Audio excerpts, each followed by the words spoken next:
नमः शिवाय। ओम नमः शिवाय।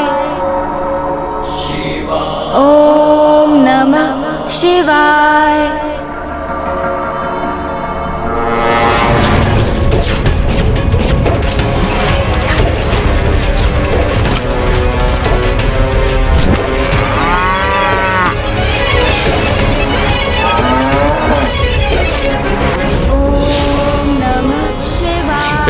चलो शीघ्र कार्य करो, चलो जल्दी चलो, शीघ्र कार्य करो, जल्दी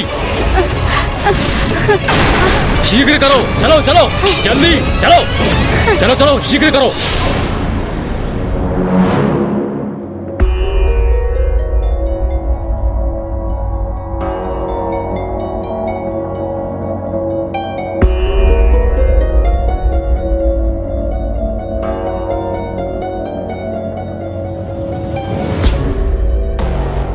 गणेश, क्या हुआ अनुज? भैया, संसार में सर्वत्र पाप रूपी अंधकार का ही विस्तार हो रहा है।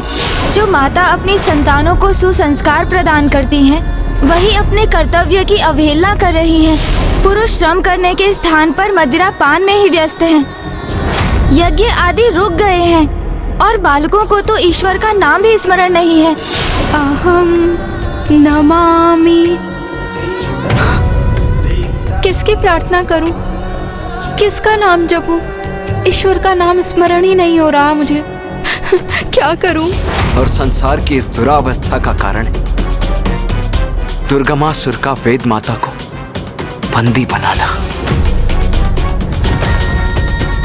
हाँ भैया, वेद माता से रिक्त ज्ञान लुप्त हो गया है संसार से। मनुष्य अज्ञानता के प्रभाव में पशुता की ओर बढ़ रहे हैं। उनके विवेक अर्थात अच्छाई और बुराई के मध्य भेद करने की क्षमता का ह्रास हुआ है। इसलिए पापाचार में वृद्धि हो रही है। देखो गणेश, नवरात्रि समाप्त होने में अब मात्र 3 ही दिवस शेष है। फिर माता वेद माता को लौटा लाएंगी और सब कुछ पुनः कुशल हो जाएगा। तो चलो अब माता की पूजा आरंभ करने के पूर्व उनके दर्शन कर उनका आशीष प्राप्त कर लेते हैं।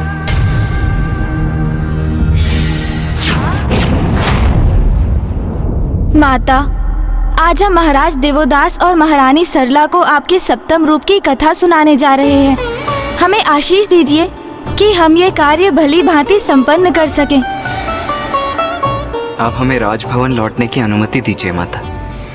पुत्र कार्तिक, पुत्र गणेश, वहां जाने के पूर्व ऋषि जयगस्वे से भेंट कर उनके कुशल का ज्ञात अवश्य कर लेना। जो आज्ञा माता।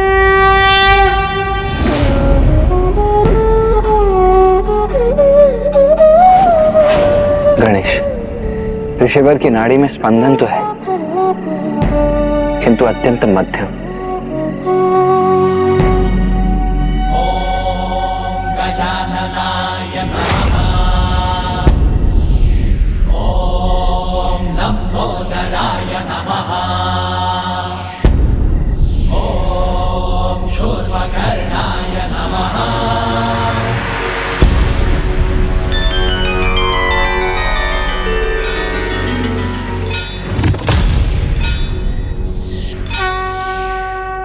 यह उचित किया गणेश। ऋषिवर के भीतर प्राण शक्ति का संचार कर, जिससे उनके नाड़ी के स्पंदन में अब वृद्धि हो रही है।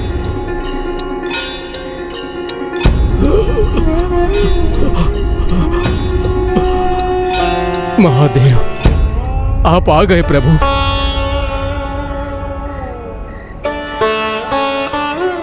पिताश्री को यहाँ ना पाकर ऋषिवर के प्राण तो पुनः क्षीण पड़ते जा रहे हैं। ऋषिवर, मुझे देखिए।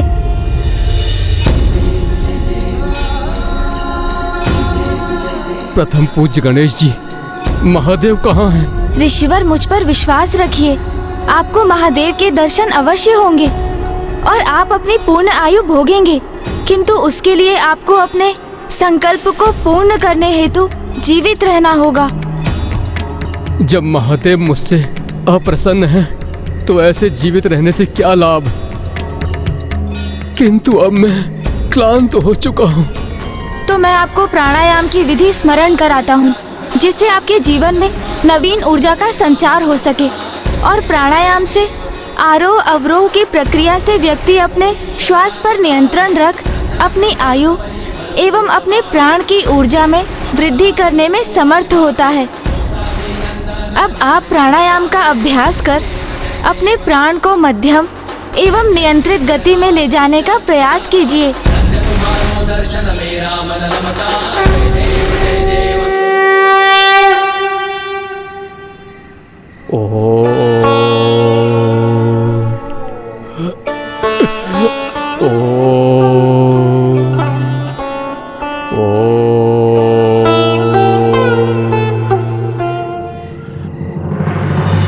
गणेश, ऋषिवर की नाड़ी का स्पंदन अब सामान्य गति की ओर लौट रहा है।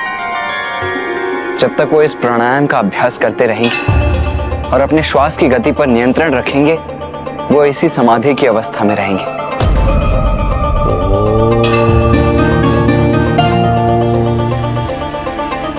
हाँ भैया, किंतु ये तो एक अस्थायी समाधान ही है और अभी 3 दिवस शेष हैं। हमें पिताश्री को काशी लौटाने का उपाय भी ढूंढना है। आओ गणेश, पूजा का समय हो चुका है, हमें राजभवन लौटना चाहिए अब। हाँ भैया।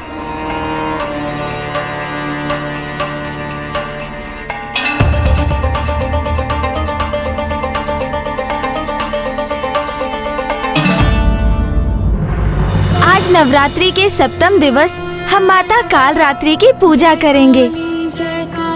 माता काल रात्रि अर्थात माता आदिशक्ति की वो रूप जो काल अर्थात मृत्यु को अपने वश में करने में समर्थ है। इस रूप में माता संसार को स्त्री की इच्छा शक्ति का परिचय देती है और ये दर्शाती हैं कि स्त्री शक्ति, भक्ति एवं तपोबल से अपने परिवार पर आए किसी भी संकट को दूर करने में सक्षम होती है, फिर वो संकट मृत्यु ही क्यों ना हो। किंतु माता का काल रात्रि स्वरूप अत्यंत भयंकर भी है। इनके शरीर का रंग गहन अंधकार के समान काला है। शीश के केश बिखरे हुए हैं और इनके कंठ में विद्युत समान चमकीली माला स्थित है। माता के 3 नेत्र हैं जो ब्रह्मांड के प्रतीक के समान गोलाकार हैं। प्रत्येक नेत्र से विद्युत समान चमकीली प्रकाश किरणें प्रस्फुटित होती हैं। इनकी नासिका से श्वास प्रवाह के स्थान पर भयंकर अग्नि के समान ज्वालाएं प्रवाहित होती हैं और इनका वाहन गर्दभ है। इनके 4 हाथ हैं। दाहिनी ओर के ऊपर वाले हाथ वर मुद्रा में रहता है और नीचे वाला हाथ अभय मुद्रा में रहता है और बाईं ओर के ऊपर वाले हाथ में लोह कंटक और नीचे वाले हाथ में खड्ग रहता है। माता काल रात्रि अज्ञानता रूपी बुराई का विनाश करती है और अपने भक्तों को वो शांति, स्थिरता एवं साहस प्रदान करती है। स्वरूप से भयंकर प्रतीत होने वाली माता काल रात्रि की पूजा का फल सदैव शुभ होता है, इसीलिए इनका एक नाम शुंभकारी भी है।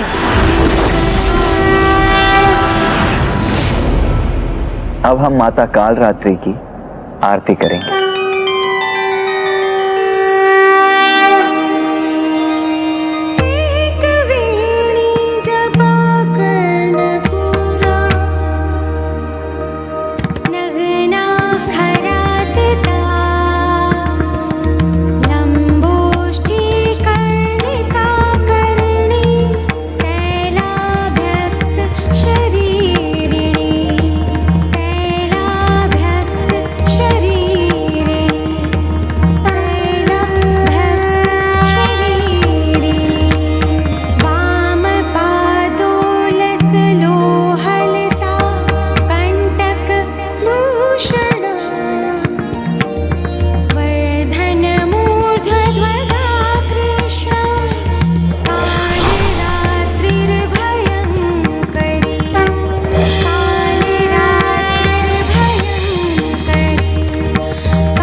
हरे रुद्राणी माता शुभ वरदात्री है माँ, माता शुभ वरदात्री है माँ, माता शुभ वरदात्री।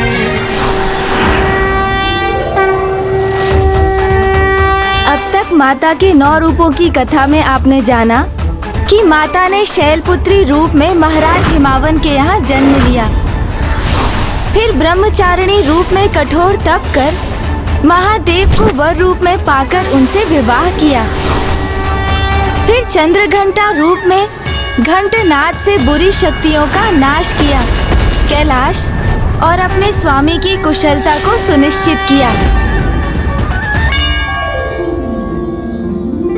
माता कुष्मांडा स्वरूप में माता ही संसार की प्राण शक्ति होती हैं और उनके स्मित हास्य से ब्रह्मांड का जन्म होता है। स्कंद माता रूप में माता ने कुमार कार्तिकेय एवं गणेश जी को संस्कार प्रदान किए। जिस प्रकार एक नारी अपने गृह में अनुशासन एवं समय का महत्व समय समय पर सबको ज्ञात कराती रहती है और अपने क्रियाकलापों से सभी को संचालित करती है, उसी प्रकार माता कालरात्रि हमें समय का ज्ञान देकर समय पर नियंत्रण रखने की प्रेरणा देकर हमें अनुशासित करती है। माता के इस स्वरूप का प्रादुर्भाव तो इस कल्प में आगे चलकर होगा और तभी संसार को माता की कथा का ज्ञान भी होगा। किंतु ब्राह्मण देवता, आपने ये नहीं बताया कि माता कालरात्रि के जाप से, उनकी प्रार्थना से कौन सा चक्र जागृत होता है? महाराज, अंतिम चक्र अर्थात सहस्रार चक्र तभी जागृत हो सकता है जब आप माता की शेष नवरात्रि कथा का श्रवण करेंगे। उसके लिए आपको थोड़ी और प्रतीक्षा करनी होगी महाराज।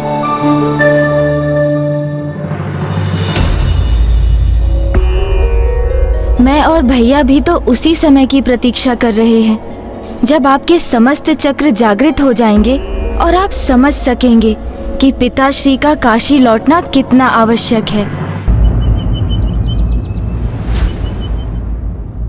आज नवरात्रि का अष्टम दिवस है। आज हम माता महागौरी रूप की कथा कहेंगे। माता महागौरी, हम माता के इस रूप की कथा सुनने के लिए अति उत्सुक हैं ब्राह्मण देवता। गौर अर्थात स्वर्ण, माता का ये अद्भुत और सुंदर स्वरूप स्वर्णिम आभा से सुशोभित है।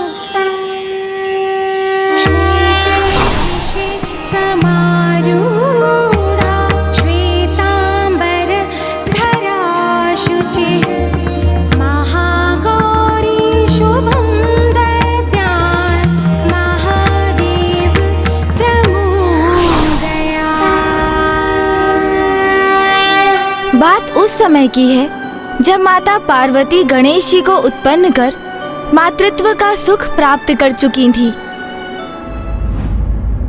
ओम नमः शिवाय, ओम नमः शिवाय। माँ, पुत्र,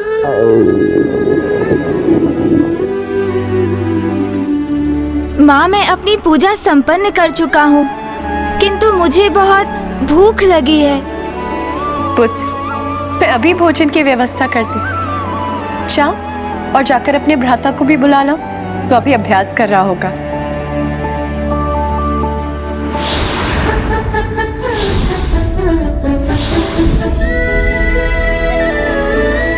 माता तो पूर्ण रूप से अपनी गृहस्थी की देखरेख में मग्न हो गई थी। महादेव के साथ अपने पुत्रों के सुख का ध्यान रखने के साथ कैलाश को सुव्यवस्थित रखने में मग्न थी वो।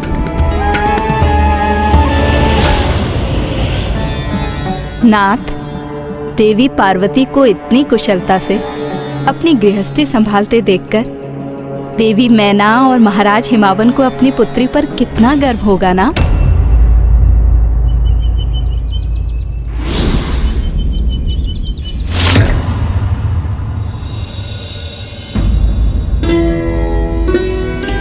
क्या हुआ नाथ? मेरे शब्दों का श्रवण कर आप इतने चिंतित क्यों हो गए? प्रिय देवी पार्वती, गृहिणी का कर्तव्य तो बड़ी कुशलता से निभा रही हैं, किंतु मुझे आशंका है कि वो इस साधारण दिनचर्या में कहीं इतनी तल्लीन तो नहीं हो गई हैं कि अपना वास्तविक परिचय ही भूल गई हैं। उन्हें इस बात का भी स्मरण नहीं कि वो वास्तव में कौन है। यह सत्य है कि वो एक पुत्री होने के साथ साथ एक पत्नी भी हैं और एक माता भी हैं, किंतु इससे भी पूर्व वो देवी आदिशक्ति हैं। देवी पार्वती को उनके वास्तविक अस्तित्व का स्मरण कराने का समय आ गया है। आप उन्हें ये स्मरण कराएंगे? नहीं, यदि इसमें मुझसे तनिक भी त्रुटि हो गई तो मैं देवी आदिशक्ति के कोप को सह नहीं सकूंगा। किंतु यदि आप सृष्टि रचयिता ब्रह्मदेव इसमें अपनी असमर्थता जता रहे हैं, तो फिर अत्यंत कठिन कार्य को करने में भला कौन समर्थ होगा? और कौन? ये तो स्वयं भोलेनाथ महादेव को ही करना होगा।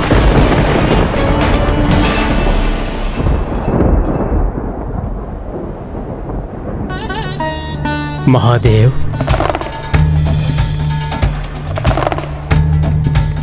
क्या हुआ ब्रह्मदेव?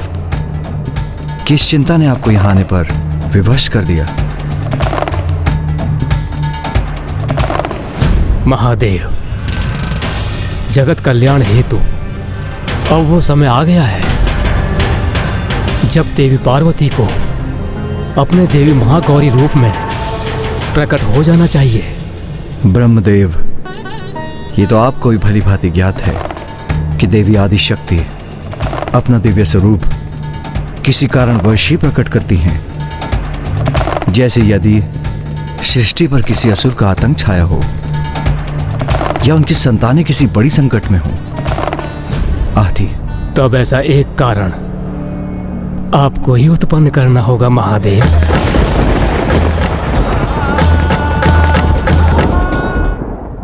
देवी पार्वती अपने गृहस्थी में इतनी रम गई हैं कि वो ये भी भूल गई हैं कि उनका दिव्य स्वरूप क्या है। इसीलिए किसी प्रकार उनमें उत्तेजना उत्पन्न नहीं होगी। उनमें अपने दिव्य स्वरूप को धारण करने की इच्छा भी जागृत नहीं होगी। ब्रह्मदेव, स्पष्ट कहिए, आपकी मुझसे क्या अपेक्षा है?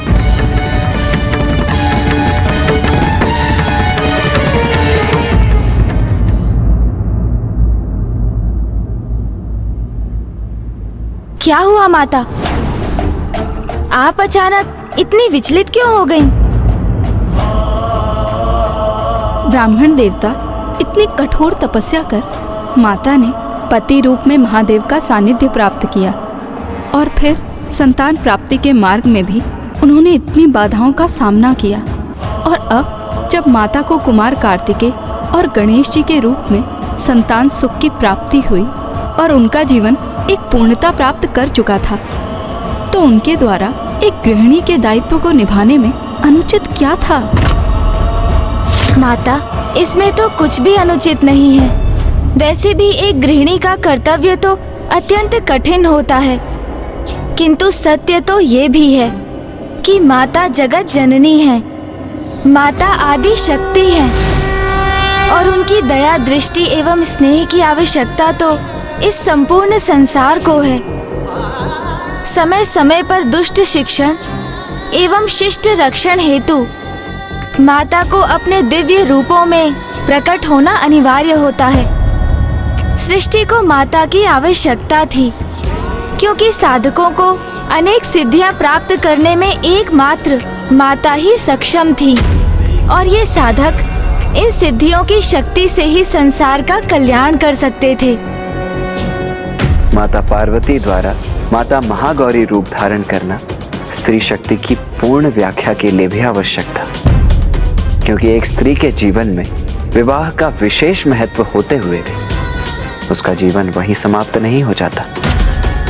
विवाह के उपरांत भी एक स्त्री परिवार की देखरेख के साथ साथ सर्व समाज के उत्थान में अपना योगदान देने में समर्थ होती है। उचित कहा ब्राह्मण देवता। तो फिर ब्रह्मदेव ने माता को प्रेरित करने हेतु कैसा कारण उत्पन्न करने का सुझाव दिया? उनके अनुसार इसका एकमात्र उपाय था महादेव द्वारा माता का अपमान।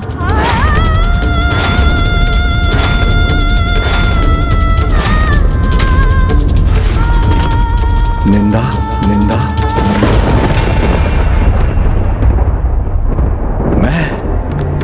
मैं उमा की निंदा करूं? हाँ महादेव, आप किसी भी प्रकार देवी पार्वती के रूप की निंदा कीजिए। ब्रह्मदेव, मेरी अर्धांगिनी है उमा, उसका रूप नहीं, उसका तो संपूर्ण प्रतिरूप दिव्यता का प्रतीक है, अति सुंदर है, उनकी शक्ति अनंत है, स्वयं प्रकृति है। और ये ज्ञात होते हुए भी आप मुझे कैसा सुझाव दे रहे हैं? मेरे कथन को अन्यथा ना ले महादेव। कदाचित हमारे पास केवल यही एक उपाय है। संसार में कल्याण हेतु आपको ये करना ही होगा, और मुझे पूर्ण विश्वास है कि आप देवी पार्वती की निंदा करने का उपाय अवश्य ढूंढ लेंगे। तो क्या महादेव ने माता की निंदा की? उन्होंने इस परिस्थिति को कैसे संभाला ब्राह्मण देवता? माता पार्वती को स्वयं से विलग करने का महादेव के समक्ष यही एक सर्वोत्तम उपाय शेष था, जो उन्होंने अपने अनुसार उचित आशय से किया। किंतु अगले ही क्षण उनके कहे का कुछ ऐसा परिणाम निकलेगा उन्होंने सोचा भी नहीं था। जब जब पाप बढ़ता है, ईश्वर उसके अंत के लिए किसी न किसी अवतार में अवश्य आते हैं।